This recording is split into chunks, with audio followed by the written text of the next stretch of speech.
Lucio, what's going on, man? This is a wild one. What inspired you to go down this crazy path? Yeah, it's funny. That's why I saw it. I was in Buenos Aires, so it's been like 2 months ago. And every time I saw it like all the time, of course, for a year. And I had it made for 10 years. We started writing in 2013. But it's this distance. It made me think that something. I watch it. Every time you watch it, it feels like it's. Yeah. Anyways, a different movie. But yeah, it started with something really simple. It's basically a woman alone in the woods, upstate New York. That was the initial idea of the movie. It had different iterations from 2013 till now. It was always different things, but I always had Mia in mind. We've known each other for many years since we're teenagers, and then the movie started also being about my mother slowly. Mainly unconsciously. Then of course I made it very consciously. But yeah, the idea of a woman alone in the woods, which is a source of fables and stories and tales. That was the initial thing. Gotcha.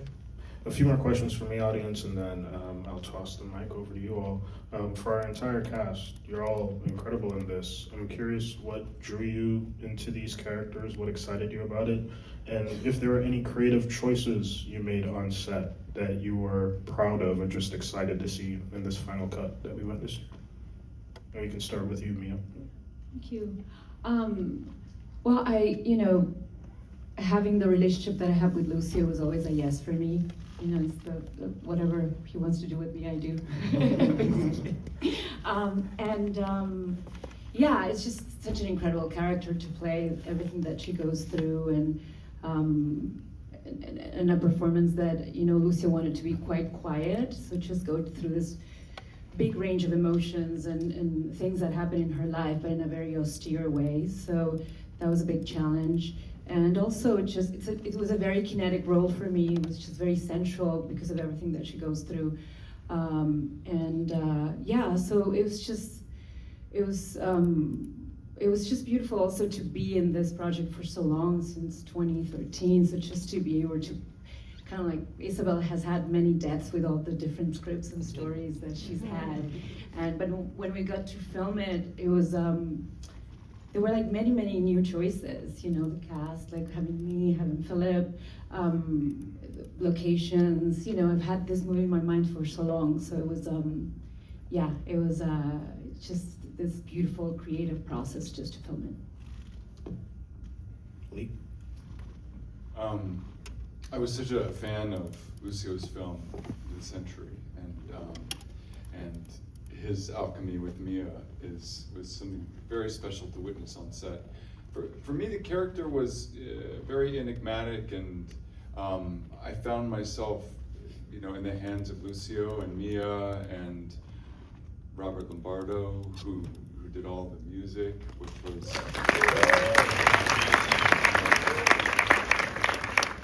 so much of my preparation was just really surrendering to that. And what I found was really interesting about the character is that he's not cerebral in any way. He's just kind of like this animal who one minute he's nuzzling up to you, and the next minute he bites you, and then he runs off. And I found that lack of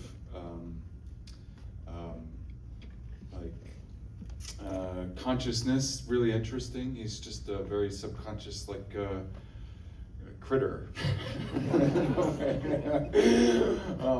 So it was a real joy to play, and there was a lot of freedom as we were filming it to just play with it. Lucio really made the space for that freedom.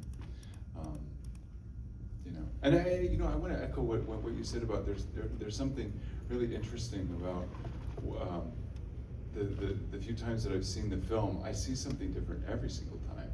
There's it's such a riddle, the film, like this fairy tale almost. Like she wanders into the woods, and anyway, your turn. I think just kind of the same thing. Just seeing it for a second time, I just know I feel different things, and just like when I read it, it felt like a poem kind of. And I understood it on an intellectual level, but I feel like it moved me in a way that my body understood more. With Ronnie, the mystery of him, he's talked about a lot, but you don't really know what's going on. So to create that, and also, I'm not really like a musician, so feeling like I have to learn how to do all of that stuff and make it seem real was a cool challenge. And these guys, just the cast, and meeting with Lucio and having like a beautiful conversation. Yeah, it was awesome. Yeah, by the way, the rehearsal was basically Lee and Phil, both like, like basically making music or, singing in this case, or play, pretending to play the guitar or the instruments, So it was very, it came from the music, not for the performance of the character. And it's, sorry to add, but I mean, the character of Elliot is so enigmatic, and I am puzzled by it. I want to, of course, I like movies that I don't fully understand, because otherwise that's when there's a place for me to enter the movies. I have a few students here that's what I repeat all the time to them. But it's true. I mean, when there's an openness in the film, I can enter, and I feel like, Lee did a really beautiful job in creating this character that was very, very, very vital, very alive, very, very all in the performance, in the sex, in and out, in this appearance as well. And then Phil, Phil's scene with Mia, it's a really difficult scene for me because he doesn't have any answers whatsoever, but he is able to deliver. We don't know if he's lying or if he just doesn't know, in such a great way. And to me, that was a really beautiful moment as well, for the character, of Ronnie. Mia, I love that your character ends in this evolution, but making a clear choice to take control of this situation and find her own voice in a literal sense. Can you just talk about building towards that last scene and what you're trying to convey, and also a beautiful performance? I don't know what went into the vocalization, but if you could just talk about all that. Thank you. Yeah, it is, finding her voice, but I think it's even beyond that. That's kind of like the first, level. I think it's just finding just her body and just finding space and life and just moving through grief and things that have happened to her and just moving on and just finding, whatever little light there is in this endless dark tunnel. And I think, a lot of things happen, a lot happens to her, but then I feel like we've all been through moments in life that a lot happens to us. And so I feel like it's very relatable in a way. So in the last scene, is just like she just holds on to a song or to maybe like writing lyrics with Ronnie, just creating and just choosing a different life. And for me, it was just she just finds courage in a way just to continue and just to stay alive. The music was just so beautiful. It's Robert and Yegan that wrote the whole entire soundtrack and the songs of the film. And like Lucio was saying, it was such a privilege just to rehearse with them, and we got to play the songs live, all of us. So it was just a great scene to film. And yeah.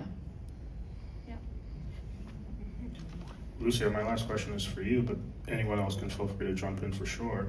And Lee, it was interesting you brought up this idea of a fairy tale, because I couldn't help but notice like myth making be a consistent thread throughout the film. Lucio, especially in this current time where we don't know what's fact or fiction anymore, whether it's online or sometimes even reality, can you just talk about what you were trying to explore and push forward to the audience with some of those choices?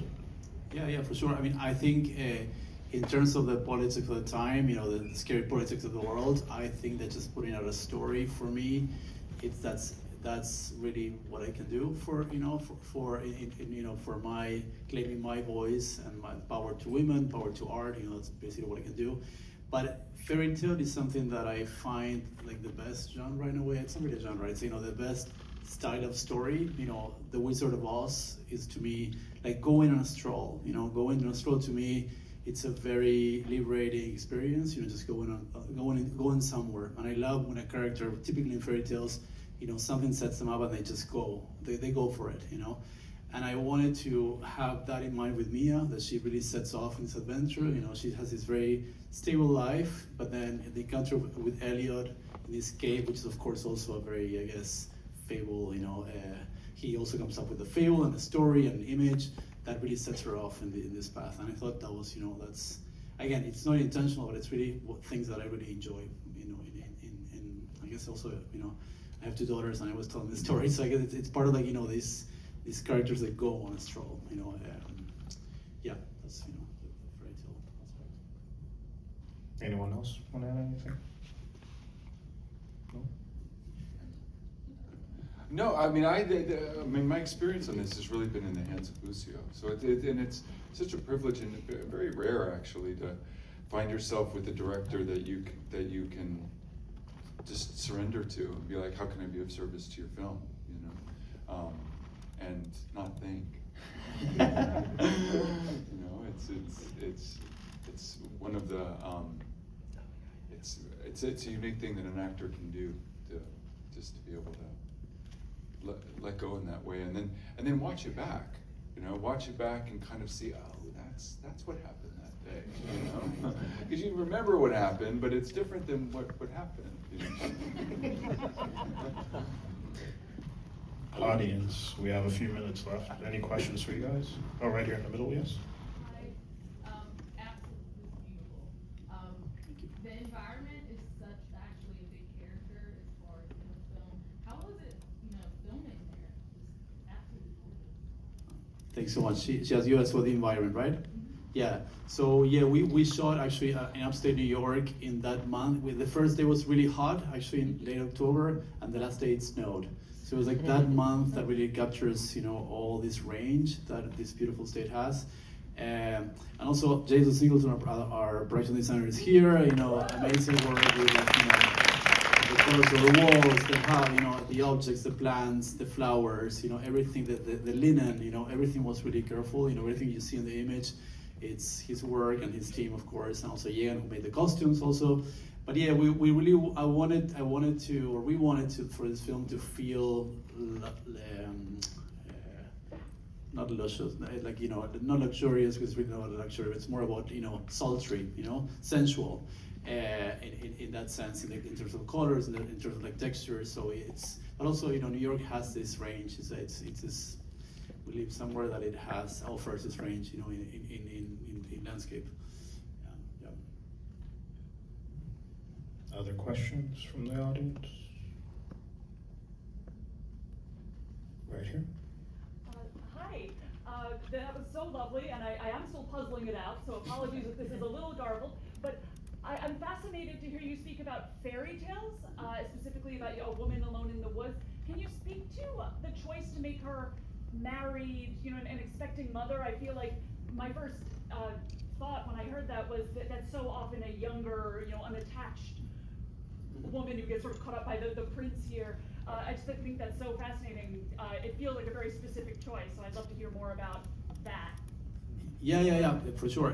Thank you. And yeah, it's funny. My first image of like something that I was shocked.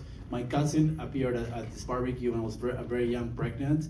And I was like, oh my God, it's clear evidence that she had sex, So, pregnancy was like the proof, It was a proof that she had sex 9 months ago or whatever months ago. So to me, in my mind, a pregnant woman it's per se a sexual being, because of course, clearly she had, maybe there's other ways, I guess, a very small percentage. But so to me, that per se was interesting for me to explore at that personal level, but also I think it's important, for pregnant women, to they have sexuality, they experience pleasure. I know that the female body, the pregnant female body, it's very politicized. Who owns the baby inside, the man, the woman. So I think that I thought it was really interesting to show this on screen. And a character that's very, she really goes for it again. In the propulsion of the fairy tale, the character just sets up in the adventure. She goes for it, also sexually, But yeah, it came from basically all these things, and I don't know if you can say it. Yeah. As I was preparing to do the film, and people would ask me what the film is about, and I would always say it's a 7-month-old pregnant woman. And normally, when I would tell this story to women, I would get the most incredible secrets, like secret stories of their own sexuality during their pregnancies, within the marriage, outside the marriage, leaving, whoever they were married at the time, finding a new lover. So I was like, how beautiful just to celebrate the sexuality of a woman who's, 7 months pregnant, and actually, women's bodies go through so many incredible tempests and hurricanes of, hormones and all sorts of like beautiful chemicals that go through, and every person is so different. And it's the same thing with sexuality. Every person lives their sexuality, their pregnancy, their bodies in their own different ways. So it was for me, it was just like a big celebration just to, show Isabel that way, like so straightforward with just her want and her need and her desire, like a pregnant woman with a huge sexual desire. Yeah, I haven't seen that much in many stories and in many films. So I thought it was like, very common, but kind of like a novel and idea in our storytelling, sadly in a way, but it's good to show it here. Last question.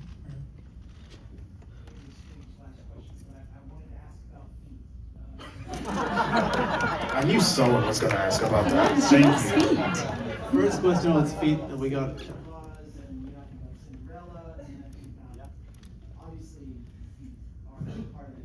Yeah, it's funny. In Argentina, Mia's mom gave us the most amazing feed analysis of the movie. She was terrified to show the movie to her mother, and then it was her mother's favorite scene. She came up with this Then you can incredible, explain, but like I love Freudian, Freudian Jungian analogy with the feed and this what was it like? I love that she said that it was basically like because the fetus were like Elliot's character is touching the ground, the contact from the character to the ground. So in a way, eating the fetus or licking the fetus is a way to like destroy, like basically tumbling him down, because she's eating the what connects him to the earth.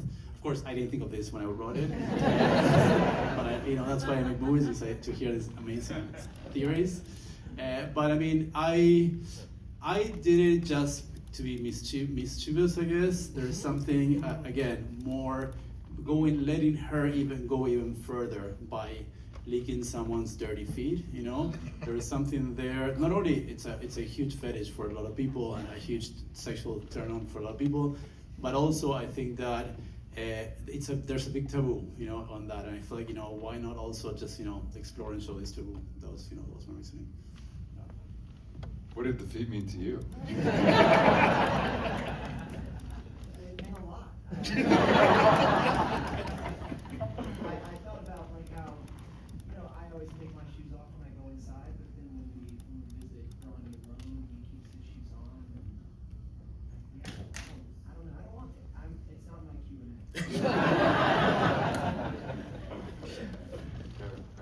What a note to end on. Thank you, because I thought about asking it, but I had a feeling someone would. Thank you all for being here. Thank you so much.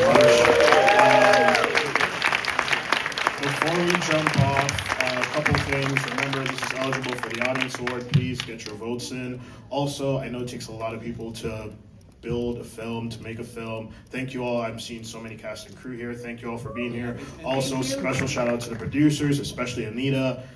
Thank you so much. You're awesome. Thank you guys. Have a great night. You all be safe. And enjoy the rest of the festival, everyone.